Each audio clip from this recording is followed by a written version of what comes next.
Hello, I'm Austin Heyman. Welcome to Seniors Today, a monthly program produced by the Commission on Aging and devoted entirely to issues and interests of Montgomery County seniors. This month we learn about advocacy efforts for our diverse population of seniors and the ever-growing village movement. But first we take a look at affordable housing programs for seniors in Montgomery County. My first guest is Stephanie Killiam, Division Chief of Housing. Welcome to Seniors Today. Thank you. So housing, but specifically affordable housing, Yes. is in the news all the time in the country and in the county. What's the nature of the challenge here in Montgomery County? Well, Montgomery County is facing a growing senior housing population, and the seniors, we find in a recent study that 15% of seniors in Montgomery County are cost burden, meaning they spend more than 30% and 50% of their income on housing. And that's not good. No, it means they just really can't afford it. If you consider that most seniors not only have to pay for their housing, they have other needs such as increased medical expenses, service needs. It really becomes a challenge for many seniors to find affordable housing in Montgomery County. And I guess part of the problem is a lot of people want to live in Montgomery County, Yes. so the price goes up. That's very true. This recent study found that seniors continue to find Montgomery County a very desirable place to live and to stay. They grew up here. So what is the county trying to do about it? Right now, Montgomery County has over 270 senior living facilities. So there are resources, but again, they're continue to be expensive. So Montgomery County has developed over the past 40 years a large number of programs to serve seniors, and we're working on creating more. For example, their county has a rental assistance program that can be used by seniors or by anyone that provides a modest rental subsidy for renting an apartment. Is there an income qualification for that? Yes, and that's run by the Department of Health and Human Services, and they have information on their website about the income qualifications. The Housing Opportunities Commission operates the federal Housing Choice Voucher Program, which can also provide rental subsidies to lower income seniors. It's quite popular, and there is a waiting list, but it is a resource that's available for seniors. We also have something that's called the MPDU, That's Moderate Price Dwelling Unit, right. What is that all about? It's Montgomery County's signature housing program. It's been around since 1974. It was the first such program in the country and has been replicated by over 300 jurisdictions over the years. It's an inclusionary zoning program, which means it operates out of the zoning ordinance. Any new development in Montgomery County with more than 20 units must include moderately priced dwelling units, either for sale developments or rental properties.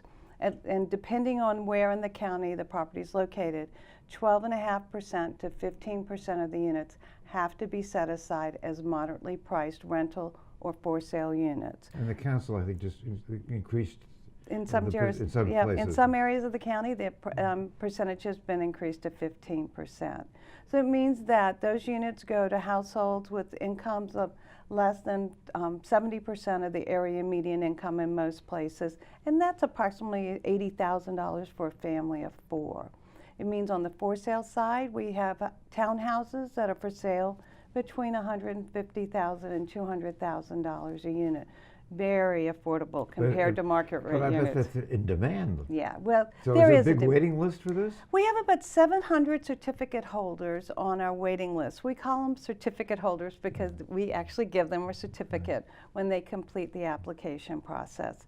It's a thorough application process, so everyone on our list has taken 3 classes, including a first-time homebuyer class, has completed an application, and has also become income qualified by a lender. They're ready to purchase a house.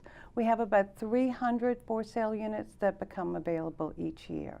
Now on the rental side, we have about 2,300 rental units in 65 different properties around the county. So there are lots of rental opportunities, Most of the units are full. There's a very low vacancy rate in our MPDUs, but they are available for seniors and in some senior restricted properties, but also in any rental development that's been built in the past 20, 30 years has rental MPDUs. So, besides the county government, there's the nonprofit communities involved in this. That's right. We're very fortunate to have a large number of stable, solid, really worthy nonprofits that we work with. Montgomery Housing Partnership is one of our nonprofit partners. Victory Housing, Inc. is another nonprofit partner that specializes in many instances in senior housing. Yeah. Yes. And they've just, haven't there been several that have just opened in the last year or two? Yes. We have a policy now in Montgomery County and have for the past 5 years or so to look at opportunities to place housing next to public facilities. So Victory Housing just opened a property called Victory Crossing that's next to the 3rd District Police Station. And we work to develop the entire site so that there's a police station with housing next to it. Same thing happened in Silver Spring. We developed the Bonifant Apartments next to the Silver Spring Library. And so it's a very intensive use for very scarce and valuable resources, which is county land. Well, it wouldn't be bad to live next to the library. No, it's a beautiful development. That one also is right next to on the Purple Line too, so very, very convenient transportation resources. So you've given us a lot of information. Is there a place we can find, is there a place to call or get more specifics? Oh, absolutely. We always refer people to 311, Montgomery County's information service. Households in Montgomery County can call 311, or they can call 240-777-0311 and get the information they need. So I guess the housing in Montgomery County is also affected by what happens at the federal government, the state government, which is challenging these days, I guess. It is, but we look at those as opportunities. We have a fund in our department called the Housing Initiative Fund. We make loans to for-profit and nonprofit developers. Those 2 projects I just mentioned received loans from that program. And we leverage federal resources such as the Low-Income Housing Tax Credit Program and other resources to develop affordable housing in Montgomery County. Well, that's terrific. Well, thanks so much for coming in. Thanks There's for having me. a lot to learn about that. Yes. When we return, we'll find out about advocacy for our diverse senior population in Montgomery County. We'll be right back.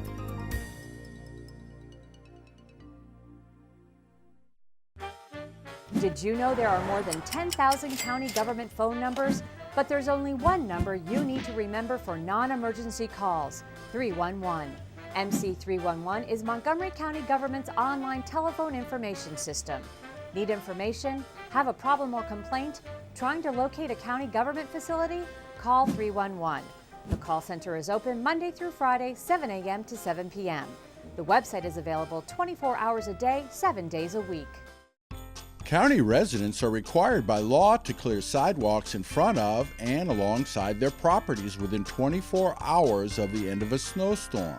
Working together, Montgomery County can stay safe and warm this winter. Good neighbors clear their sidewalks of ice and snow. For more information, call 311 or go to montgomerycountymd.gov/safe sidewalks.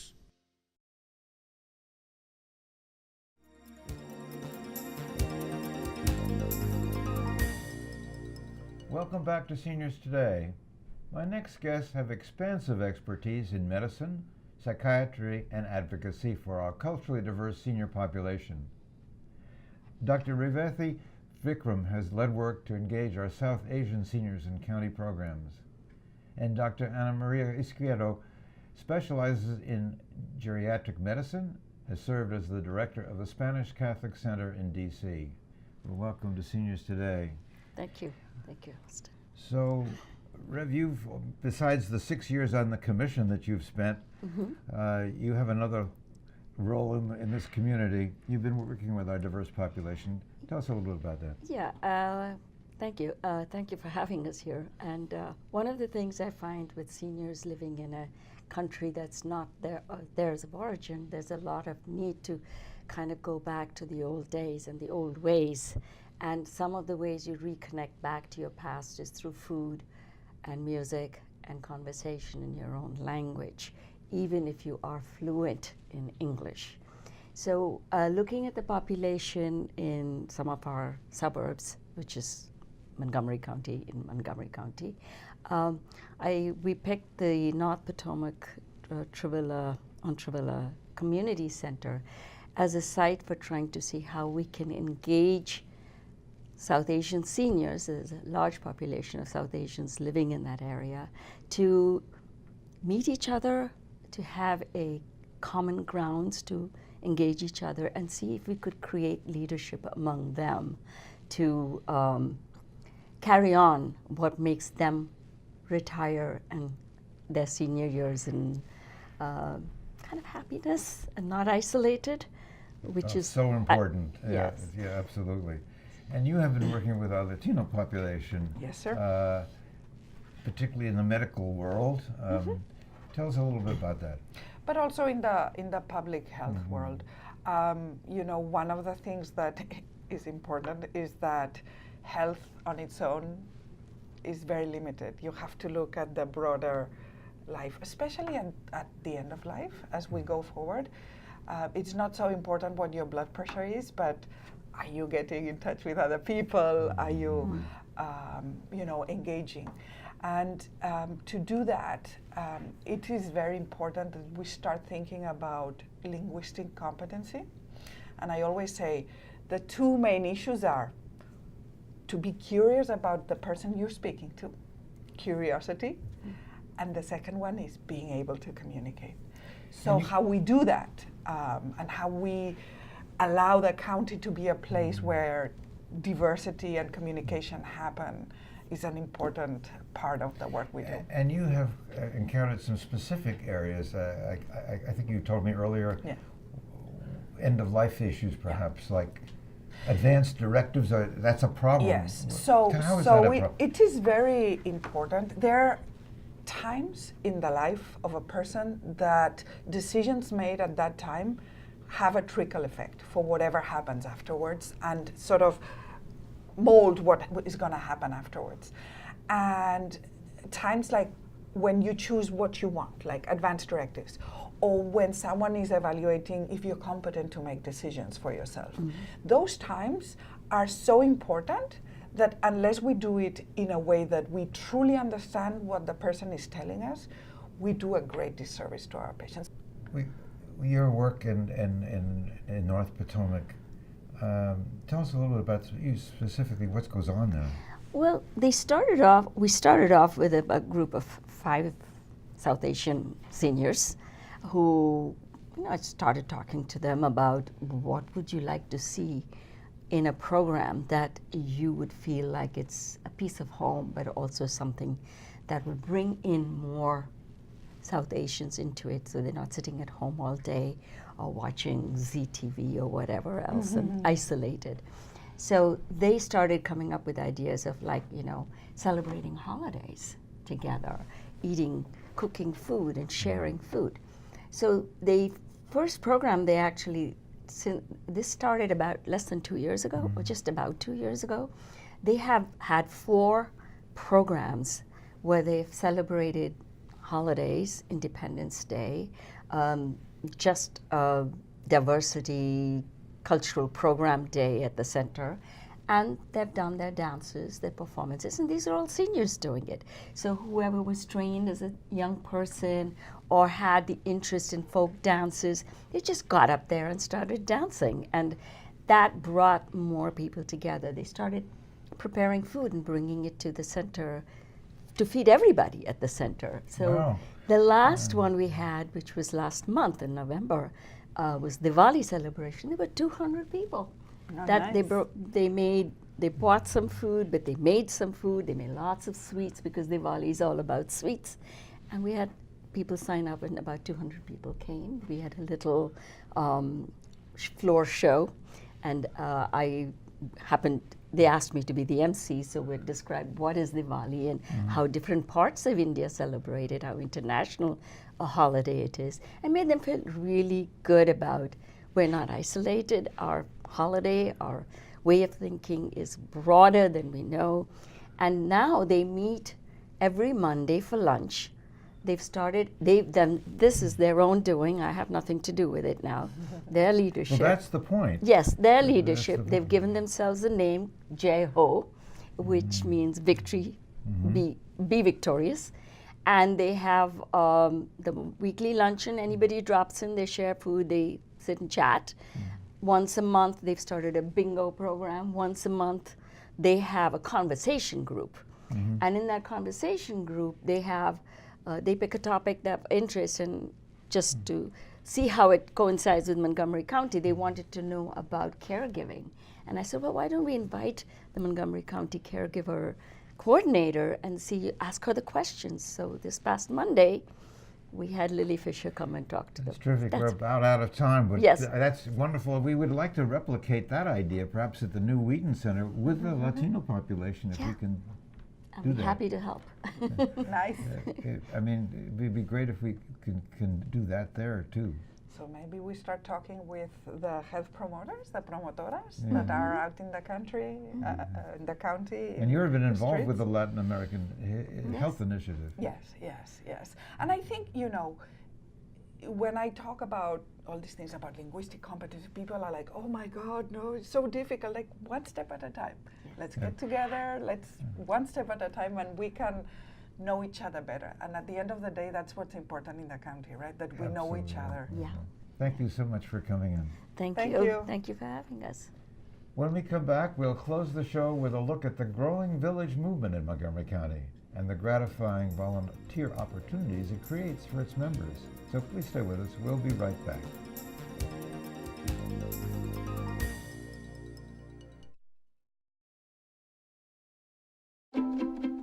The color in my garden keeps the pink in my cheeks.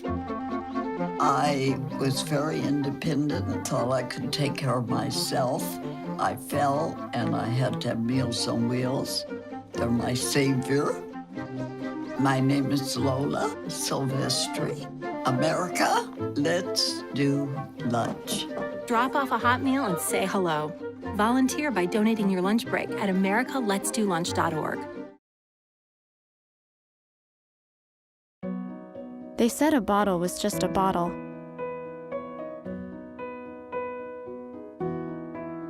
That no one would ever notice me.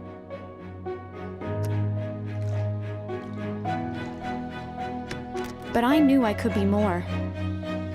That one day, I would make people smile.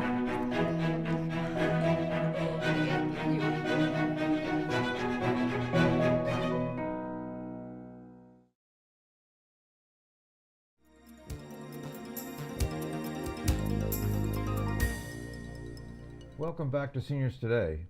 The Village Movement is allowing more seniors to remain in their homes.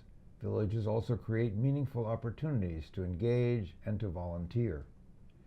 Joining me today are Nathan Billig, Chevy Chase at Home, and Robert Manzi of Stonegate Village. Well, welcome to Seniors Today. Thank you. There are 24 active villages in Montgomery County now, with 10 more in the works. I mean, not everybody knows what a village is. How would you describe a village? It's an organization, a local organization, that assists older people to continue to live in their homes sometimes of many years, decades. And when we use the word village, it's like a virtual village. Exactly. So Bob, you're at Stonegate. You are the newest on the block. Right. 1 year old. We're just starting our second year of service. And how many members do you have now? We have 46 members. Our biggest challenge has been getting the word out. Really? To all the members in the community that we know would benefit from our services. We know from census data that 46% of households in our area have people over the age of 60, and 15% of householders live alone. But getting the word out is tough, and we know from meeting people on the street, you ask them, well, have you heard about Stonegate Village? And they say, no, what is that? So getting the word out has been tough. So what led the community to even form a village? Well, we had two very visionary leaders, a retired school principal, a retired psychologist, and they knew that we had a lot of seniors in our wonderful and diverse community that live alone, were somewhat isolated, and would benefit from the social engagement and as Dr. Billings said, the opportunity to age successfully in their homes rather than go to a retirement home. And your village is one of the original, well, almost one of the original ones. You're celebrating what years? Our 10th year of incorporation in the county. And we started very much like Bob's village, with a very small number of people interested, and we've gradually built up over the 10 years. And tell us a little bit of the array of activities that goes on in Chevy Chase. Yeah, well, our primary activity is driving people to medical appointments. That seems to be true of most villages. Most villages. Over 50% of our calls for service are to drive to doctor's offices, dentists, physical therapists. Right, important. And various things, right. Yes. Many of these people no longer drive or don't feel safe driving, right. And some of them don't even own cars. So we feel that's a very important service. But next is our availability to do tech consultations. We do computer consultations. Really? In people's homes, help them get on the internet or email so they can email with their grandchildren, children and grandchildren.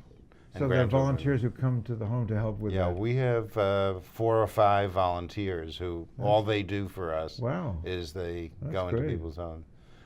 But we do all kinds of household chores, minor chores, taking the garbage cans out on garbage day, or sometimes weeding a small plot of land for planting. Wow. Almost anything that a member asks, we can usually find a volunteer to do.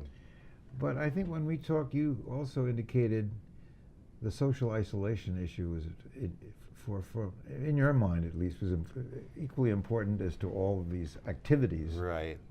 Well, beside the home services we provide, we also have an array of community activities which we sponsor. And we sponsor them not only for our members, but often for the community at large. So we have educational, cultural, physical activity. We have a dance class. We have other exercise classes that are well attended and appreciated by our members. But you're right, the most important element, I think, and a surprise to me, is the neighbor helping neighbor aspect, that people get to know people who live 2 blocks away that they've never known, and often friendships have developed between those people. We've been surprised. We offered rides to doctors, we offer tech support, but very surprisingly in our first year, by far the most successful part of the program has been the social engagement. We have potluck dinners, trips to the theater, dinners, picnics, and educational events, and by far that's been the most successful part of the program in our first year. That neighbor helping neighbor, social engagement, reducing isolation of seniors. And one of the challenges is whether you have membership fees and whether you have paid director or not director, and the villages decide one way or the other. We have both in the county. And how did you decide? I think the county gave you a little help. We've been very fortunate. Montgomery County has been great. We have a county executive grant this year. We do have fees, and we don't want to increase those fees anymore because that is a stumbling block for a lot of people. Our local school, for example, 25% of the kids are on reduced or free meals, so it's not a rich community by any means. You also had some help from Suburban Hospital, I think. Suburban Hospital was very generous. They gave us a $500 grant, but the biggest chunk to help us with insurance and website setup has been the county. That's great. Now you I think are starting some new programs. Tell us a little about that. Yeah, over the years we've tried to have 1 new program a year. Wow. And this year we started a pet visiting program, the PAL program, where somebody who wants a kind of a friendly visit with a dog we have volunteers who have trained dogs who will go in to a person's home, and that's a brand new service that we provide. Another interesting one is a dance class for older people, dance and singing for older people. It was initially a program for people with Parkinson's disease, and it was started in New York by the Mark Morris Dance Company. Wow. But we've expanded it a bit so that it's no longer just for people with Parkinson's disease, but rather for anybody who wants to move around, sing.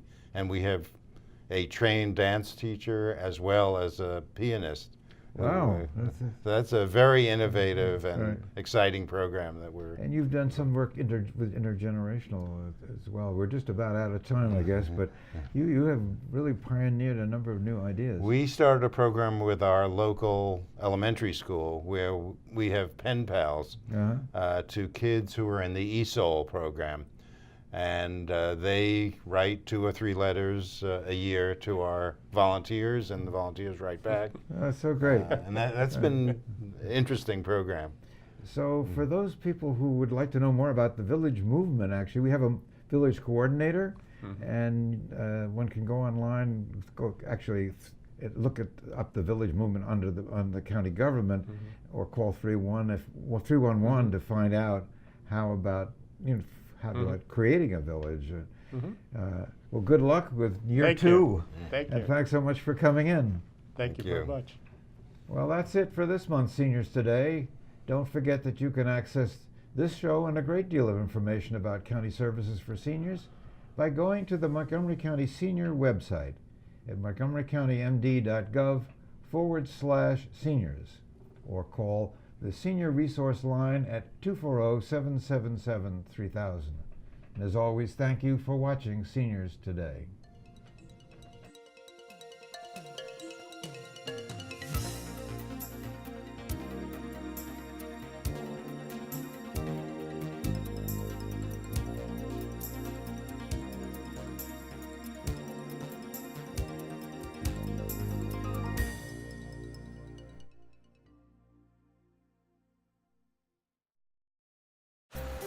Be prepared. Storing water is smart, especially during the winter months. WSSC averages 1,800 water main breaks a year. So with all the other emergency preparation, remember the water. Here's what you should have on hand. 1 to 2 gallons of safe tap or bottled water per person per day. Store enough to last each person at least 3 days. And don't forget the pets. Check out WSSCwater.com/winterize for more tips. WSSC, where water matters.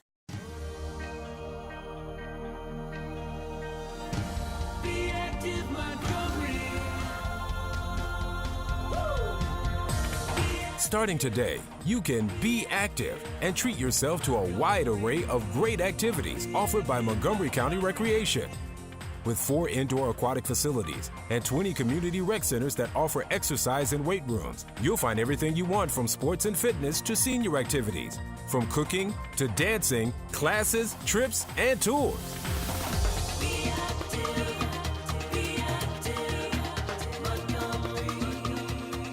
Yes, starting today, you can work toward a healthier lifestyle. Learn a new skill, relax a little, or just meet new people. Visit our website to see all the exciting programs, activities, and classes available to you. And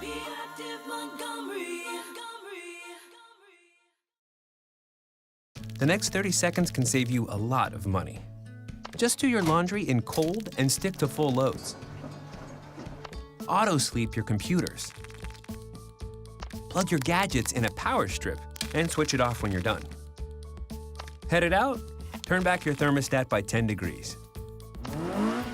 And drive sensibly. The more energy you save, the more money you save.